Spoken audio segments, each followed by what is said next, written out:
famantarana atolotry ny fiangonana Jesosy Mamonjy.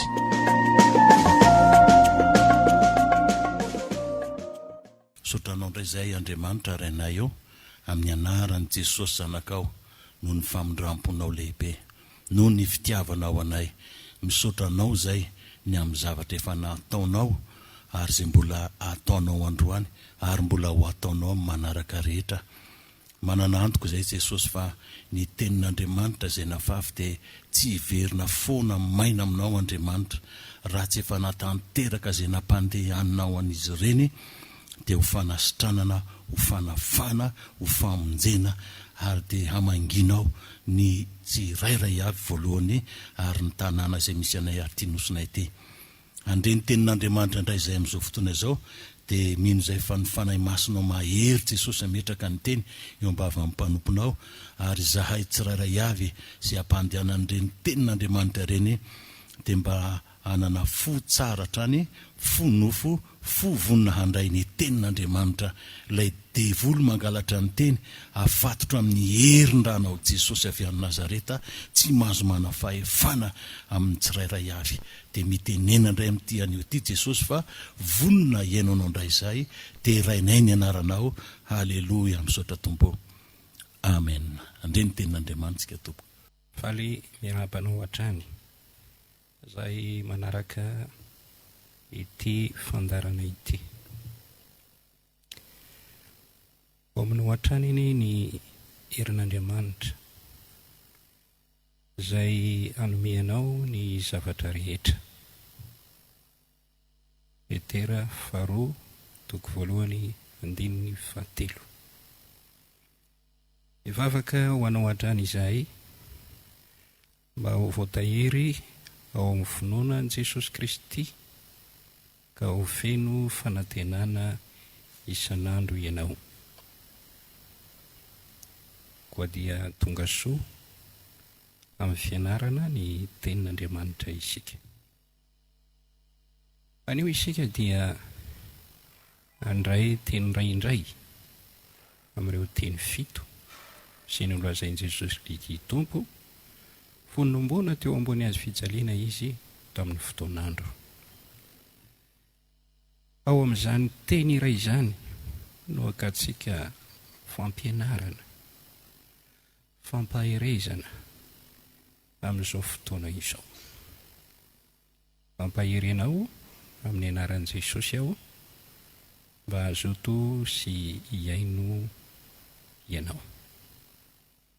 Iteny iray ao amin'ny Jaona 7:10.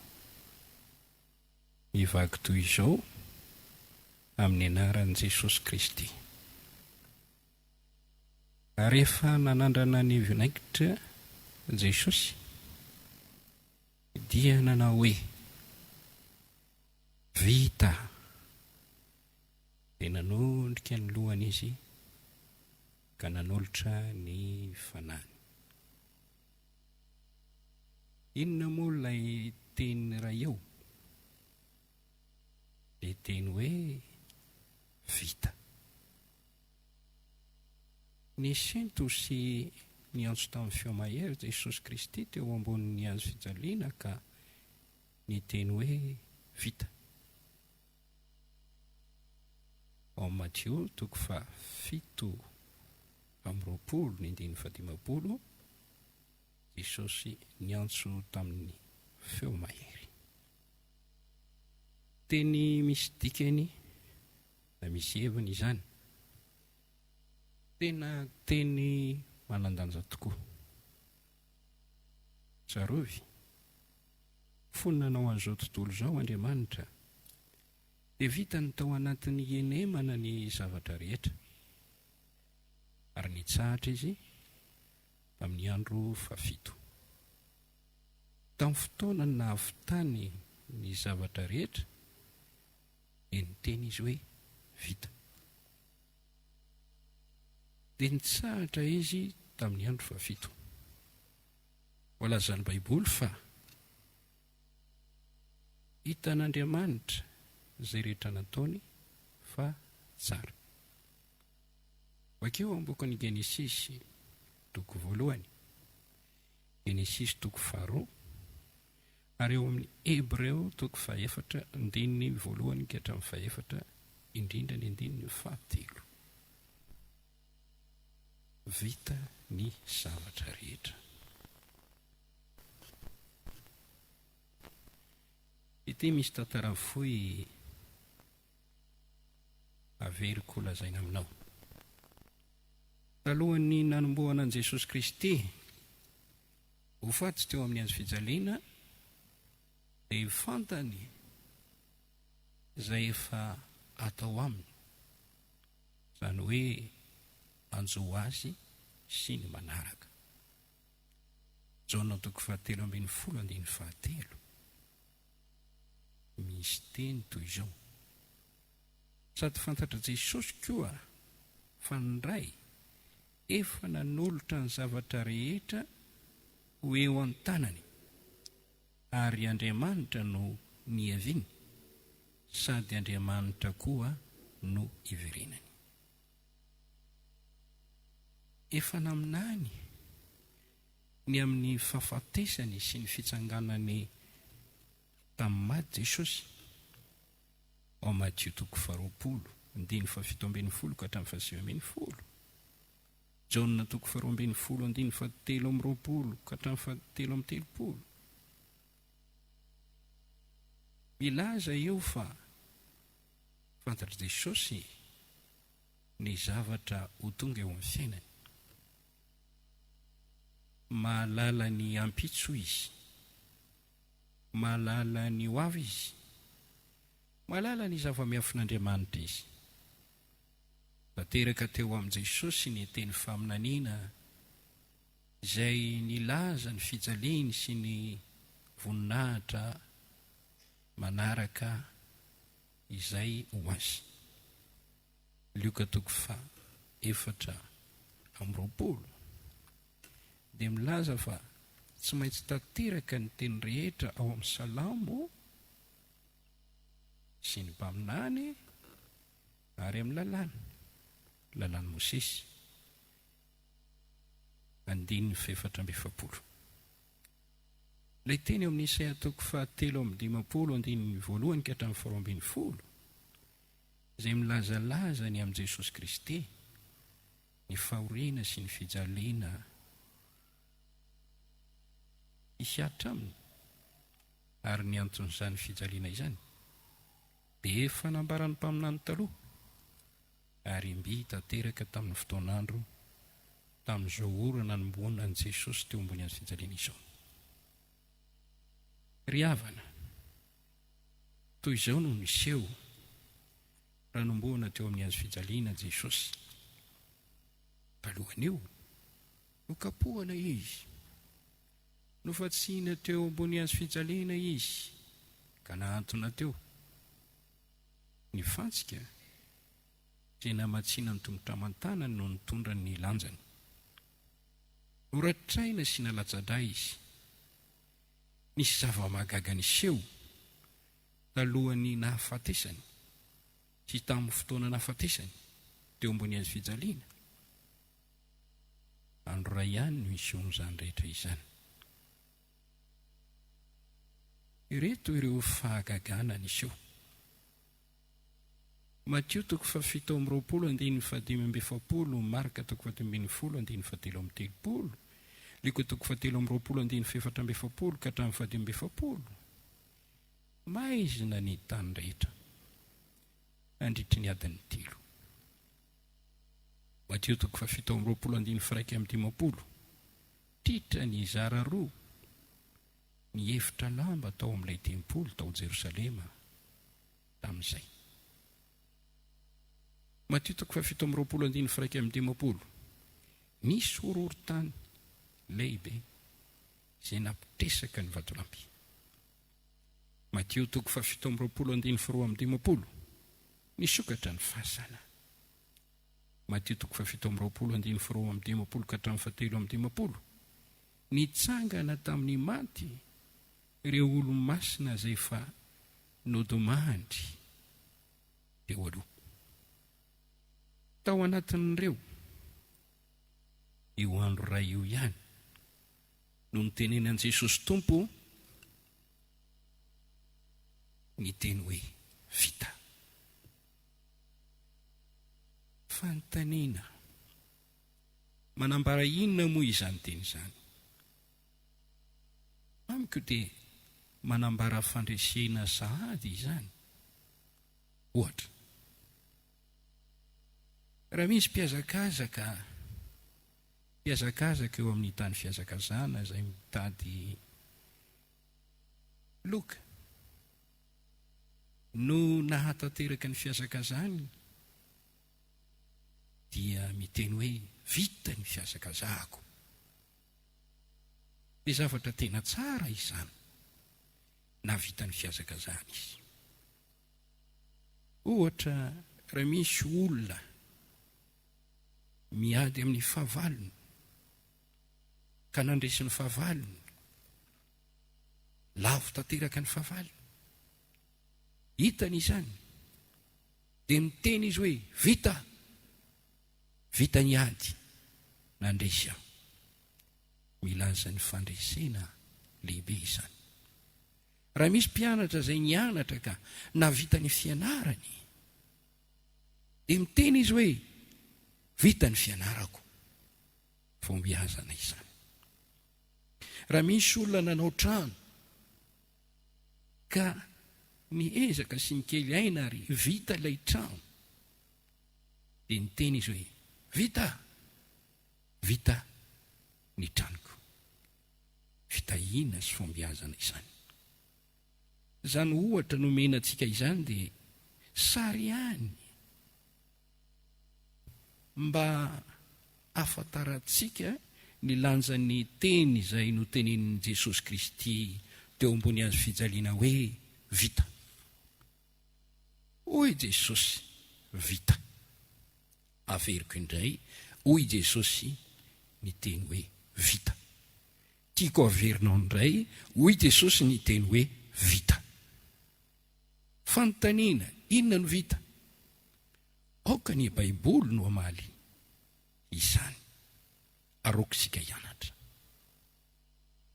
Raha mametra-panontaniana isika hoe nahoana Jesosy no niteny izany teo amin'io toerana nisy azy teo ambony azy fijaliana io, eo ihany hoe aoka ny Baiboly no amaly.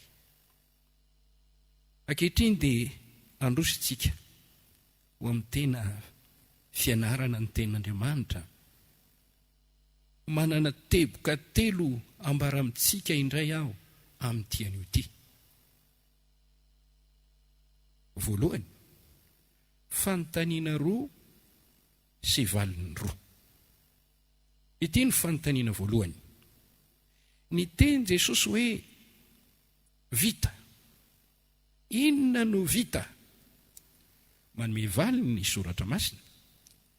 Ao amin'ny Jaona toko 7:10 ny 9:20, ary ao amin'ny Jaona toko 7:10 ny 9:4. Jereo kavakio ao amin'ny ireo toko sy andininy ireo. Izao no voalaza ao amin'ny Jaona toko 7:10 9:20. Rehefa afaka izany, dia fantatra Jesosy Kristy fa efa vita ny zavatra rehetra tamin'izay. Inona no vita? Ny zavatra rehetra. Ao amin'ny Jaona toko 7:10 izao no teny Jesosy raha nivavaka izy tamin'izay fotoana izay: zaho efa nankalazanao tetỳ ambonin'ny tany, vitako ny asa nomenao ataoko.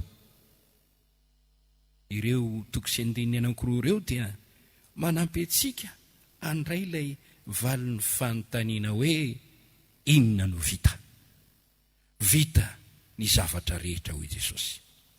Vita ny asa rehetra izay nomenao ara eo, dia ilay asa izay nomenao ataoko tetỳ ambonin'ny tany. Midera ny faherezan'i Jesosy isika amin'izany teny izany. Halleloja. Tena midera ny faherezan'i Jesosy Kristy isika amin'izany teny izany. Mahery Jesosy ny teny hoe vita. Vita ny zavatra rehetra. Vita ny asa izay nomena ho ahataoko tety ambonin'ny tany raio. Andehantsika hijery ary hitanisa ny santionany amin'ireo asa izay vitan' Jesosy ireo. Voalohany, ny famitana iraka tonga taty ambonin'ny tany mba hamita iraka any Jesosy.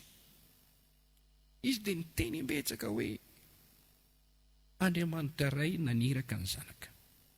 Izy io zanaka izay ambarany io. Ny apôstôly dia niteny manao hoe Jesosy Kristy dia ny ran'Andriamanitra ray. Ry havana, misy olona nateraka taty ambonin'ny tany, efa misy drafitra sy planin'Andriamanitra aminy mba ho tanterahany amin'ny androm-piainany. Matsiaro aho ny amin'ny Jeremia izay fony mbola taony amboaka efa nao masin'Andriamanitra sy nitendren'Andriamanitra ho mpaminany ho an'ny firenena. I Jaona mpanao batisa dia no fianonany fanamasina hatrany ankibondrena. Jesosy Kristy tonga novo. Ay, efa misy planin'Andriamanitra ho aminy aniraka azy. Jaona 3:7-7. Andriamanitra naniraka ny zanaka hamonjy an'izao tontolo izao. Betsaka ny andininy fa anjaranao no mikaroka ireny ary manangona n'ireny. Koa ny famitana niraka dia vitan' Jesosy.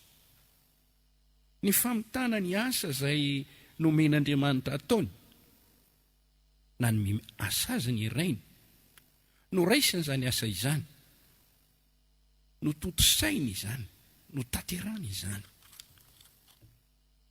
Vitako ny asa izay nomena ho ataoko. Ny fanatanterana ny teny faminaniana izay nambarany mpaminany araka ny voalaza amin'ny Petera 1:1-9, Isaia 7:12-12. Ary eo amin'ny Hebreo 10 dia tanao hoe ity aho tonga ao amin'ny ahoronam-boky nanoratana anao ny sitraponao Andriamanitra. Ny fanoloran'ny Kristy ny tenany ho kapohina tamin'ny fotoanandro mba ho fanasitranana araka ny voalaza amin'ny Isaia 7:15-5 ary 9 ary Petera 1:2-4. Nanaiky no kapohana izy. Na te maharary azy zany. Ho amin'ny tanjona ny fanasitranana antsika. Io no fomba nakany ny aretintsika, ny soroka ny aretina, manala aretina. Ny fanomezan'ny rany, fanorenana fanekena vaovao, ary koa hitondra famela-keloka. Vita izany. Raha tsy misy raha latsaka tsy misy famela-keloka hoy ny Hebreo 5:5-2. Ary eo Maty 5:17-17 milaza meloa Jesosy fa halatsaka ny rany ho fanekena vaovao, ho famelana keloka ho an'ny maro. Ny fanoloran'ny tena no fanatitra ho takalontsika, maty ny soloeloka antsika izy, isika ny tokony ho vonoana sy ho faty. Jesosy no maty ny soloeloka antsika. Izany mahatonga ny ten'Andriamanitra hoe maty no fahotantsika izy ao amin'ny Koritianina 2:10-11. Romanina 5:10-12. Ny fanoloran'i Jesosy Kristy nanaiky ho vohozina mba ho fitahiana ho antsika. Voalazany ny Galatiana 3:17-17. Fanoloran'i Jesosy Kristy ny tenany ho famonjena sy fanavotana antsika. Motsy fa naverimberina teto fa izany. Ny fandoavan'ny trosa sy fanonerana ny fadisontsika. Nandony ho trosantsika ny tombo. isika dia tahaka namidiny Adama sy Eva teny am-pelantanan'ny devoly ary nanjakan'ny devoly, fa Jesosy Kristy indray no nividy antsika. Ny fandravahana ny asan'ny devoly sy Satana sy mifanorotoroana azy, izany no iraka nampanaovina ny Kristy. Izao no siony zanak'Andriamanitra andrava ny asan'ny devoly. Jaona 1:7-9. Ny fanokafan'i Jesosy Kristy lalana ho antsika hiditra amin'ny fitoerana masina, araka ny voalaza amin'ilay 4 momba ny ran'i Jesosy. Ny fanaovan'i Kristy fanovana, fanatsarana ny fomba entina manompo an'Andriamanitra, mba tsy ho tahaka ny fanompoana tamin'ny andron'ny lalàna tonga tamin'ny alalan'i Mosesy, fa fahasoavana sy fahamarinana tonga tamin'ny alalan'i Jesosy Kristy, araka ny voalazan'ny bokin'i Jaona izay toko 1 ny andininy 17. Nisy fanovana natao. Vita izany. Ny fanomanana olona andimby an' Jesosy eo amin'ny asa, anoho ny asany, ny fidianany ireo apôstôly, ny fananganany fototra fanorenana ny tempolin'Andriamanitra. Dia isika izany tempolo izany. Kortianina 1:7-11, tsy misy manana fanorenana hafa tsy ilay natao dia Jesosy Kristy. Petera no nataony vato sy fototra. Mateo 9:17 ka hatramin'ny 7:17. Ianao no Petera, ianao no vato, amin'ity vato tena oroko ny fiangonako. Efesianina 2:20, natsangana ny fiangonana teo ambony fanorenan'ny apôstôly. Betsaka ny asa izay nataon'i Kristy, fony tonga teto ambony tany izy. Raha tsoponina tsirairay ireny rehetrarehetra ireny dia ho lany eto ny andro. Fa izany rehetra izany dia totosan'i Jesosy tao anatin'ny 3 taona mahery kely. Asa lehibe no nataon'i Jesosy Kristy, ka teo amin'ny fiafarany androm-piainany amaolona azy teo amin'ny nofo, dia niteny izy hoe vita, vita, vita, hoy Jesosy. Halleluja. Mahery Jesosy. Tena mahery izy. Tena mahery izy. Tiako ianao iteny hoe mahery Jesosy. Halleluja. Navita Jesosy. Isaorana ne izy. Halleluja. Andehantsika hijery zavatra anankiray manaraka. Fanontaniana faharoa, nahoana Jesosy no niteny hoe vita? Antony dia izao, nanao fanambarana mihezinezina izy mba ho fantatry ny olona rehetra ary mahafaly ny fo ny fanambarany. Vita hoy izy ny zavatra rehetra. Vita hoy izy ny asa izay nomen'Andriamanitra ataoko. Naniraka hamonjy an'izao tontolo izao izy. Naniraka ho faty mba ho vonono fanavotana ny zanak'olombelona izy. Vitako izany. Vitako izany. Vita ny anjara n'Andriamanitra ho amin'ny famonjena sy fanavotana sy famana olana sy fanasitranana ary fanavozana ary famerenana, fandrombana ny fanan'ny olona eo am-pelantanan'ny devoly. Fanambarana izany, vaovao mahafaly. Natsinjo ny fifaliana napetraka teo anoloany araka ny voalaza ao am-bokin'ny Hebreo 12:12 izy ka nihika sy niteny hoe vita. Fahatelo, mba hampianarana antsika fa rehefa misy iraka na asa nomen'Andriamanitra ataontsika eto amin'ity tany ity, ilaina ny manolo-tena mba havita izany. Na mora, na sarotra. Raha matsapa ianao hoe misy antson'Andriamanitra eo aminao, ho amin'ny asa fanompoana izay tianao ataonao, misy irak'Andriamanitra tonga aminao, Ary ianao efa nanaiky sy resy lahatra any amin'izany. Fantaro ilay asa. Evero izany. Menaraka nataon'i Jesosy. Nasarotra namora ny lalana ny diavony novitany ilay iraka. Mba ampianarana antsika ihany koa. Mora ny fialana eto an-tany sy fakanesana ary ambadika ary akoatra amin'ny fahasambarana raha navita ny sitrapon'Andriamanitra isika fony ny aina teto an-tany. Izany hoe raha ny velona tamin'ny sitrapon'Andriamanitra isika ka amin'ny farany dia mihika antsika hoe vita ny fiazakazako, vita ny aditiko teto an-tany.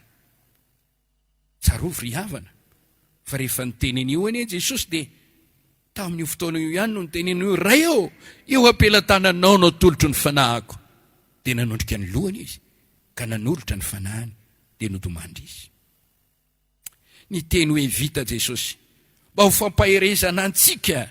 Vita ny famonjena, vita ny fanavotana, toy ny miteny hoe misy anjara ho anao ao amin'ny azo fijalian'i Kristy, loharan'ny-pahasoavana ny azo fijalian'i Kristy. Zavatra tena lehibe izany. Izay ilay teboka voalohany, fa andrain'ilay teboka faharoa isika. Ity dia omena fanontaniana ihany koa ary omena valiny. Nahoana Jesosy no niteny hoe vita? Nahoana izy no niteny hoe vita?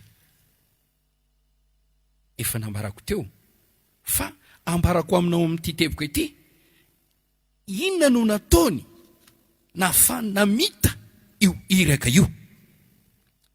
Tiako fantatra ho ny zava-miafina. Ny fananany fitiavana lehibe. Tian'Andriamanitra izy no tia ny olombelona rehetra ihany koa. Fitiavana tsy manatsahala ny fitiavany, ny fanetretenany, ny fahatongavany olona dia fanetretena lehibe.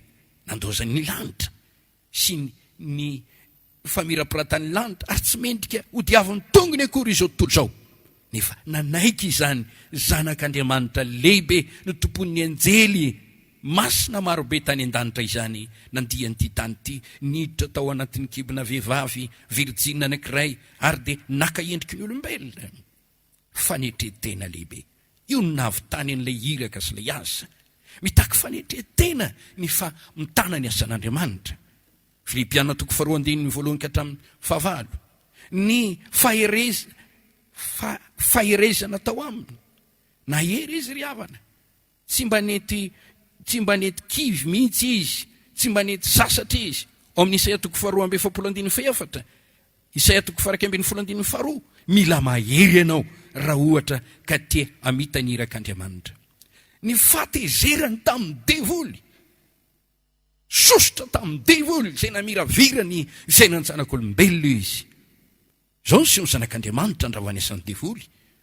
Jaona 1:7-5, Hebreo 2:4-4-15, Kolosiana 2:4-4-15. Tonga izy andingana ny devoly amin'ny alalan'ny fahafatesana. Ary hitantsika fa fony nandendeta teo ambony tany izy dia niady tamin'ny devoly ary nanafaka izay azon'ny devoly ary nandresy ireny. Ny devoly dia niaiky hoe avy andingana anay alohan'ny fotoana va ianao. Fantatry ny devoly tsara izy. Marka 2:4-4, Marka 2:5-7, Lika 2:5-7. Tezitra tamin'ny devoly Jesosy. Ny fiarahany tamin'ny rainy Andriamanitra nomba azy tao amin'ny foana lazainy fa tsy hamela azy orery. Zany ny teniny. Asan'ny apôstôly 2:10-7. Ny fahazotony ny teny izy hoe ny aniko dia ny manao ny sitrapony raiko ary mahavita izany. Nidina avy any an-danitra tsy hanao ny sitrapoko aho fa ny sitrapony zenan'iraka. Na hery izaho tsy maintsy manao ny asan'ny zenan'iraka raha mbola atoandro ny andro. Indraindray dia nilazain'ny olona manana demony mihitsy izy satria tena nanome fotoana be dehibe nanaovana ny asan'Andriamanitra izy. Vakio amin'ny Jaona efatra ny andiny fefatra amin'ny telopolo, toko fahadimy andiny fahatelopolo, toko fahenina andiny fahavalo amin'ny telopolo ka hatramin'ny fefapolo, ary Jaona toko faraika ambin'ny folo andiny faraika amby efapolo sy faharoa amby efapolo, Hebreo toko fahafolo andiny voalo ka hatramin'ny fahasivy. Nazoto Jesosy nanao sitrapon'Andriamanitra rainy, ny sotro ny kapoaka mangidy mba havita ny sitrapon'Andriamanitra rainy izy. Voasoratra ny Mateo toko fenina amby roapolo andiny fahasivy amin'ny telopolo, Marka toko fefatra ambin'ny folo andiny fahina amin'ny telopolo, Lioka toko faharoa amby roapolo ny andiny faharoa amby efapolo. Niaraka tamin'ny fanahy masina izy. Lioka toko fahaefatra andiny fahavalo ambin'ny folo, Mateo toko faharoa ambin'ny folo andiny fahavalo amby roapolo, Jaona toko fahatelo andiny fahaefatra amin'ny telopolo, Hebreo toko fahasivy andiny fefatra ambin'ny folo. Tao amin'ny fanan'Andriamanitra ny fanaovany aintso zavatra, tsy nitandro fahasasara, ny kely aina nanolotra ny ainy.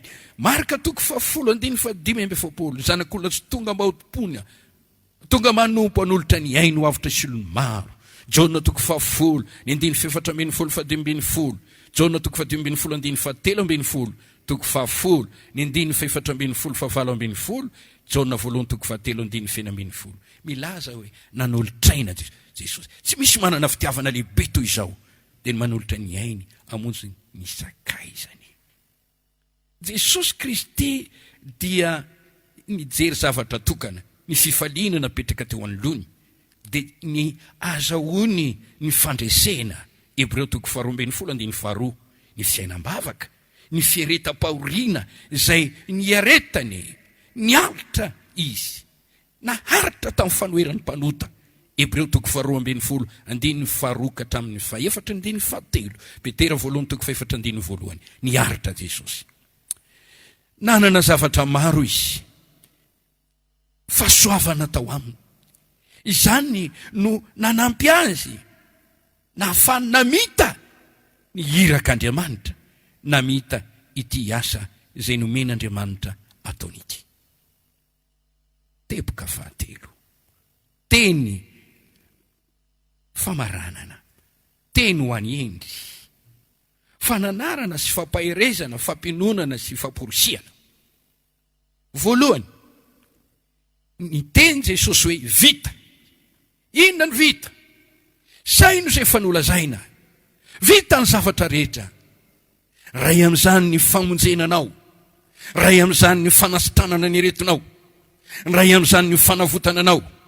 Hoy aho hoe misy anjara ho an'ny tsiraray avy ao amin'ny azo fijalian'i Kristy. Nanomana zavatra lehibe ho an'ny taranak'olombelon'Andriamanitra, ireo ny tononoko taminao ireo, fanomezan'Andriamanitra tsy voavitom-bola ireo, ary tsy vidim-bola ireo. Omen'Andriamanitra maimaim-poana ny famonjena, ny fanavotana, ny fanafananao amin'ny ota amin'ny asan'ny devoly mba amin'izay rehetra mampahory anao. Omen'Andriamanitra maimaim-poana ny famela-keloka, ny fandresena, ny fahasoavana be dia be. Ry havana, tsy azo vidim-bola ny fanomezan'Andriamanitra. Diso anao raha mieritreritra hividy ny fanomezan'Andriamanitra ho fahasoam-bola. Tsy azonao amin'ny volanao ny famela-keloka, tsy azonao amin'ny volanao ny fanositranana avy amin'Andriamanitra, tsy azonao amin'ny volanao ny lanitra na ny fiainana mandrakizay. Eto amin'ity tany ity no miasa ny vola, ary mahavita zavatra ny vola, fa raha ny fanomezan'Andriamanitra tsy amity zany, sady tsy hividiana vola izany. Omen'Andriamanitra maimaim-poana. Ankehitriny manana anjara voatendry ianao. Efa vita ny zavatra rehetra, vita ny fikapohana an' Jesosy, vita ny fandatran' Jesosy ny rany, vita ny takalo, tsy tokony ho an'ny devoly intsony ianao. Vita hoy Jesosy. Vaovao mahafaly izany. Izany dia tahaka ny olona anankiray izay nanaovan'ny olona iray testament. Hoe ianao dia manana vola ohatr'izao sy ohatr'izao. Anjaran'ilay olona isisa no manapa-kevitra, ampiatra an'io testamentanan'io, anjaranao ny mandray izy zavatra nomanin'Andriamanitra anao. Jereo ny eo amin'ny Isaia 7:1-2. Nitondra ny heretintsika tokoa izy, nitondra ny fahoretintsika izy, nitondra ny alahelo-tsika izy, norataina no fahatsoantsika izy. Fiainana be dehibe no nampanantenan'i Jesosy, ho fantatrareo ny fahasoavan'i Jesosy Kristy tompontsika, fa na dia nanan-karena zay izy dia tonga nahantra izy mba hampanankarenareo amin'ny fanotrany. Hoy ny soratra masina, Andriamanitra izay tsy niaro ny zanany natokana fa natolo ny hamonjy antsika, tsy omeny antsika miaraka amin'izany maimaim-poena kova ny zavatra rehetra, mba nome izay rehetra ilainao arak'izany nahatongavan'i Jesosy Kristy tety ambonin'ny tany. Ny ekeny no faty ny solo anao mba ho famonjena anao.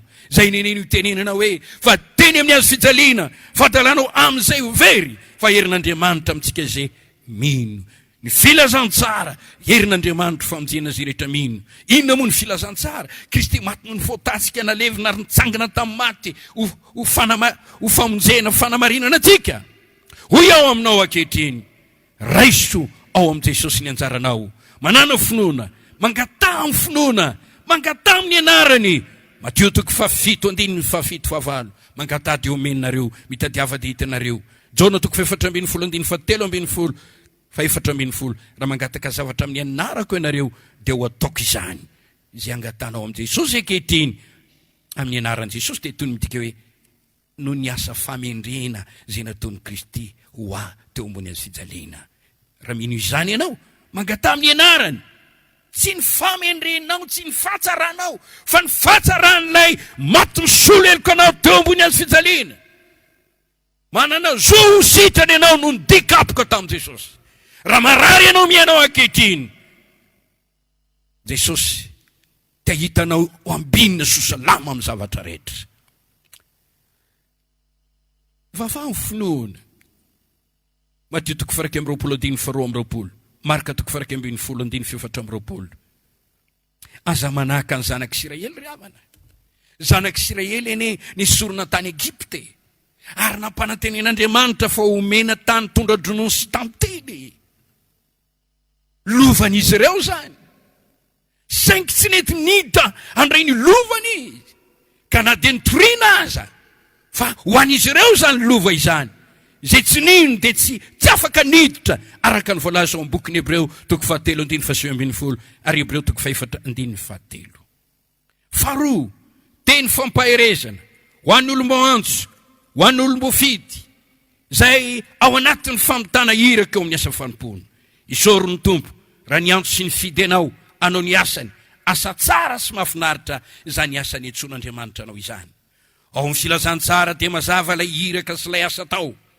Jona 2:2, zao maniraka anareo tahaka na ny ranoray. Marka 4:12-12, mandehana any amin'izao tontolo zao tory ny filazantsara amin'olombelona rehetra. Mateo 4:7-12, mandehana tao mpianatra ny firenena, mampianara azy hitandrina izay nandiko anareo, manao batisa azy amin'ny anarany Ray sy ny Zanaka ary ny fanahy masina. Mateo 4:15. Hoy Jesosy manao hoe sitrano no marary avoiny devil. Jona 4:12-12, zay mino any asa taoko no ataony koa. Daniel 2:12, zay endry dia afantatra ary amirapiratra zay mamerina ny maro amin'ny famarinana, fa tahaka ny kintana mandrakizay dory izy. Mandehana ianao ry Daniel, mandram-piviany farany, fa hitsatra amin'izay ny sasaranao ianao. Daniel 2:12-13. Ary io kortiana voalohany 2:12-15 dia misy teny fampaherezana nataon'ny apôstôly Paoly ho antsika koa izany, ka hoy izy miteny hoe ko amin'izany rahalahy malalako miorena tsara, aza miova mahay fahabe mandrakariva amin'ny asa amin'ny tompo, satria fantatrareo fa tsy foana tsikory ny fikelezanaina ao amin'ny tompo. Raiso io asa izay nomen'Andriamanitra ataonao io, ataovy io, vitao io. Hoy aho hoe vitao io, aza ilozana io, aza mitsoka ianao, na ho voky ianao na ho nona, iafao io. ry kristianina ataovy ny asa mitompo. Halleloja. Jereo le zava-miafiny Jesosy, lay fahasoavana nananany, nafanina mita lay iraka sy lay asa. Io ny lakile fanalahidy. Mila manety teny ianao, mila manam-pitiavana ianao. Ireo ny tanisako taminao reo. Ankehitriny mitenena amin'ny tenanao hoe tsy maintsy tanterahako zao fiazakazako izao, mba zahoako ny lokan'ny fiantson'Andriamanitra zay niantsoa tamin'ity fiantsona masina ity. Tsy maintsy vitako amin'ny anaran'i Jesosy ity asa ity. Tsy maintsy mandresy hatramin'ny farany aho amin'ny anaran'i Jesosy. Ny tompony ampahery ianao ka havita ianao amin'ny anaran'i Jesosy. Maherezo eo amin'ny tompo amin'ny herin'ny faherezana. Tandremo fandreo misy miravoravo tanana noho ny fizantoetra, noho ny krizy misy eo amin'ny firenena, ka anadino atoritory sy heritreritra ny asan'Andriamanitra. Araroty ity fotoana ity, ianaranao tenin'Andriamanitra be dia be. Andaninao fotoana mivavaka arak'izay azonao atao, na alombavaka na vavaka sy fifadikanina. Oka ho hitan'ny tompo ao amin'ny birony fandoliana sy ny vavaka ianao, ry paster, ry evangelista, ry mpiandry, ry mpanompon'Andriamanitra izany, mba hivadika fahasoavan'Andriamanitra lehibe. Izao rivotra atretsika izao. Fahatelo, ny teny Jesosy hoe vita. Ary tao aorianan'izay dia nanondrika ny fanahiny ny lohany izy. Izany hoe niondrika izy dia tapotra ny ainy, fa misy teny hoe raio eo an-tananao, eo an-tananao, eo an-tananao, eo an-tananao no atolotro ny fanahiko. Zany no voasoratra ao amin'ny Lioka 7:20. Ary efa niantso tamin'ny feo mahery Jesosy ka nanao hoe raio eo an-tananao no atolotro ny fanahiko. Ary rehefa niteny izany izy dia natolo ny fanahiny, midika hoe maty izy na nodomandry. Ry havana, mora tamin'i Jesosy ny niatrika ny fahafatesana. Mora taminy nandao ny tany, satria natsapa izy melonina andosany tany, fa vita ny asa namparovin'Andriamanitra azy tetỳ ambony tany. Tao anatin'ny fahatanorana mihitsy Jesosy. Vao teo amin'ny 70 taonany mahery kely izy, izao maty izao. Maty izy satria vita ny asa izay nilan'Andriamanitra azy teto ambonin'ity tany ity. Tsy misy olona maty izany raha tsy nahavita izay izavatra nandrasan'Andriamanitra eo aminy. Izany mahatonga ny mpanompon'Andriamanitra sasany teny hoe tsy maty ianao raha tsy efa tonga ny fotoanao. Kanefa move mba fantatrao fa inona moa no andrasan'Andriamanitra aminao? Nahoana moa Andriamanitra no mamelanao velona sy miaina tahak'izao? Move dia tiany ianao velona eto an-tany ho sahirana, hiteny hiady mafy amin'ity fiainana ity ka hiatrika zavatra manahirana. Jesosy ny rano taty ambony tany nataony tonga olombelona. Misy planina sy drafitr'Andriamanitra tao, ary nandrasan'Andriamanitra tao amin'ny fiainany, ny amin'ny tany io hiraka io, ny amin'ny tany io asa io. Ingeny ianao mba ahalala ny antony ny fisianao, ianao io. Zao olona nofroniko izao hoy Andriamanitra dia anambara ny fiderana. Mampalahelo fa misy olona tsy mahalala akory ny antony natongavany eto ambonin'ny tany, ny antony fisiny, tsy matsiaro ny mpanao azy. Ianao so mihevitra hoe no ny dada sy neny no natonga olona. Tsia, tsy nanome aina sy fofinaina ny dadanao sy neninao. Maro ane ny olona lasy vavy mifanambady nefa tsy miteraka e. Andriamanitra nanao anao, nataony nisy ianao no ny zavatra tiany ho ataonao, hisaotra, hidera, hanompo, hankalaza azy, ho voninahitry ny anarany. Oka zay rehetra manam-pofinaina samy hiderany Jehova. Mampalahelo fa ankehitriny ny olona veloko azy, tsy misy masamy hafa azy amin'ny biby azafady. Tsy mahay misaotra, tsy mahay mankalaza, tsy mahay manome voninahitra n'Andriamanitra. velona ho amin'ny tenany fotsiny mba nara-po amin'ny fafinaretana ka nikibo no Andriamanitra fa menarany voninahiny mampitodika ianao ao. Raha velona ho amin'ny sitrapony tenanao ianao ka tsy manao sitrapon'Andriamanitra dia ho zava-matahotra mihitsy ny ho atenao rehefa miatika ny fahafatesana ianao. Ny fahafatesana dia mpanjaka mampatahotra eo amin'ny olona mpanota tsy miavana amin'Andriamanitra, mitondra tena ivelany sitrapon'Andriamanitra. Jesosy nahavita ny irak'Andriamanitra. Jesosy nahavita ny sitrapon'Andriamanitra. Mora taminy niatika ny fahafatesana. Hitantsika fa Paoly apôstôly ao amin'ny asan'ny apôstôly toko 2:17 ny teny hoe vonona nofaty izy. Ary ao Timoty 2:4-5 dia ny teny vonona hiala izy. Ary ao amin'ny Filipiana toko 1:2 Kristina antony avelomako fahafatesana azoko tompony. Mampiseho fahavononana izy satria hitantsika tsara ny teny manao Kristina antony avelomako tanterako ny fiasakazako. Sambatra ny olona navita ny asa fanompona izay nampanaovin'Andriamanitra azy, milony ny hafatesany. Sambatra ny olona izay niaina tamin'ny fankatoavana ny sitrapon'Andriamanitra teto ambonin'ity tany ity. Sambatra ny maty eo amin'ny tompo. Sambatra ny maty eo amin'ny tompo. Ireny no afaka manolotra ny fanany sarobidy amin'ny andro elany eto tany. Loza ho an'ny olona tsy navita ny sitrapon'Andriamanitra. Mandiny tena riavana. Tsy mora ho anao mihitsy ny andao an'ity tany ity raha misy fanoherana ny sitrapon'Andriamanitra aminao. Tsy mora aminao mihitsy fa tiako ianao isaina tsara. Io andro ray io, na izy ianao miaino ankehitriny. Tsy maintsy higadona io fotoana io. Ao ny andro terana, ao ny andro hafatesana. Mampianaranay inisan'ny andronay nananay fohendry. Fanontaniana apetrako. Raha tonga izay andro zay, andro tsy safidianana. Na tiana na tsy tiana. Hainao ve ny anolotra ny fananao ho an'ny tompo amin'ny andro elanao eto ka hitenanao Andriamanitra eo an-tananao natolotry ny fanahiko. Afaka manolotra ny fananao ve ianao? Sa naman'ilay hoe matahotra,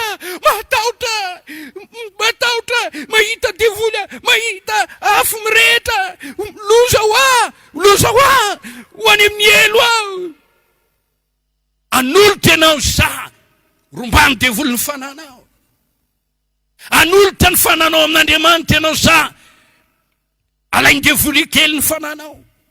Anolotra antsitraponao sa Andriamanitra ny makakery ny fanahy ao anatinao dia ho faty ianao. Ry adala anio alina no ilaina aminao ny fananao. Ho an'iza moa izay rehetra anorianao. Hainao ve ny anolotra ny fananao? Ramby miala eto. Jesosy nay nanolotra ny fanany. Raha eo an-tananao natolotry ny fanahiko. Ingeny anaka an Jesosy isika. Anjaranao no mamaly ny fanontaniana napetrako. Ianao ihany no mamaly azy. Za tsy andreny valiteninao. Ho hainao tokoa ve ny anolotra ny fananao? Ramby tonga ny fotoana elany oetrantany.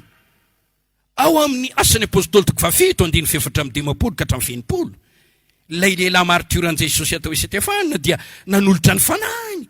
Atao aorianan'izay dia maty izy.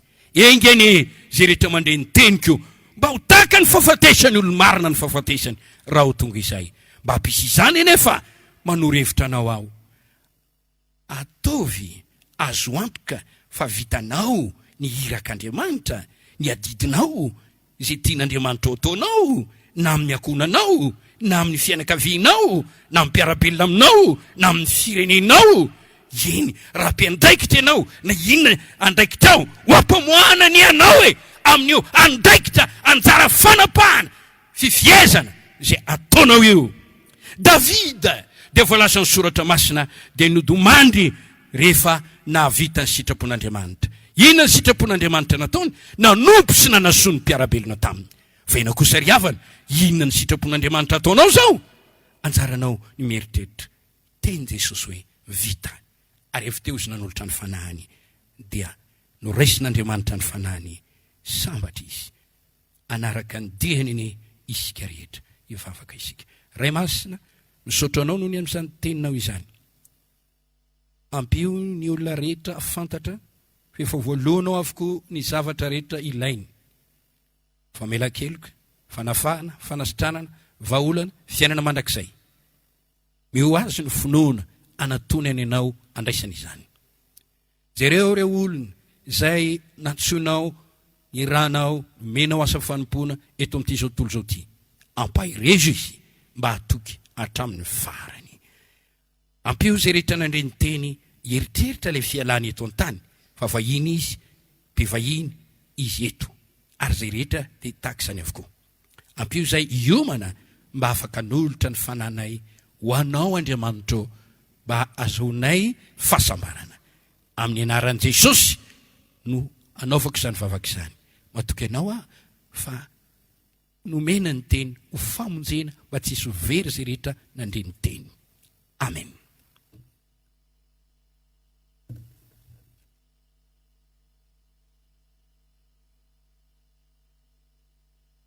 Dia izay indray no tenin'Andriamanitra izay nentina tamintsika tamin'ity anio ity riavana. Engany ao anatin'izao arety mandringana izao men'Andriamanitra fanasitranana ianao anampin'ny fotoanam-panjakan'Andriamanitra.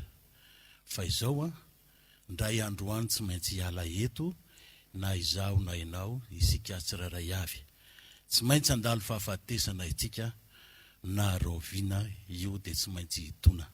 Engany ka mba hoentsika alala no trano fanahy amin'izay fotoana izay, satria fa nandray ny famonjena voavonjin'i Jesosy nandray azo tompo sy mpamonjy ny tenanao manokana. Misy olona malaza maro nandalo teto amin'ity tany ity: président, filozofy, manam-pahaizana maro. Fa rehefa teo amin'ny fotoana hafatesany, mitranga amin'izay ny zava-miafin'ny olona. Ny sasany tamin'ireny izay nampianatra manao hoe tsy misy Andriamanitra. Fa rehefa teo amin'ny farafara fialany aigna, dia niantso ny pastera, le olona nanaparitaka, ary Voltaire ohatra dia nanaparitaka tsy misy any Andriamanitra zany. Fa rehefa teo amin'ny farafara fialany aina, dia nampiantso pastera. Hoy ny mpiana manao avelao izy hoany. Izy ihany efa nampianatra nefa tsy misy any Andriamanitra zany. Nahoana izy ny amin'izao fotoana izao? Maty mantra, maty very. Takan'izany Karl Marx zay nampianatra eto amin'ity tany ity fa ny fivavahana dia rongonom-bahoaka, fanadalana vahoaka ao izy. Ary miparitaka izany teto amin'ity zao tontolo izao ty, maty any nefa. Fa rehefa ho faty izy, materialista, tsy mahalala misy ny zavatra zay tsy hita maso, ny W ny seza ny vavahany manao hoe mamindrafo ankoro W ory seza koa mamela. Maty Karl Marx ary dia lasa very. Engany ka ho tahaka ny fahafatesan'i Jesosy ny fahafatesantsika, tahaka ny fahafatesan'ny olo-marina. Voavonjy tety, andray anao ny tompo raha hiala ity anao. Vonahitra ao n'Andriamanitra rery ihany hatreo ny fandarantsika. Misaotra anao izay nahanaraka, tsy tapaka izao fandaran izao. Ho tain'Andriamanitra ny isika tsirairay avy. Alleluia.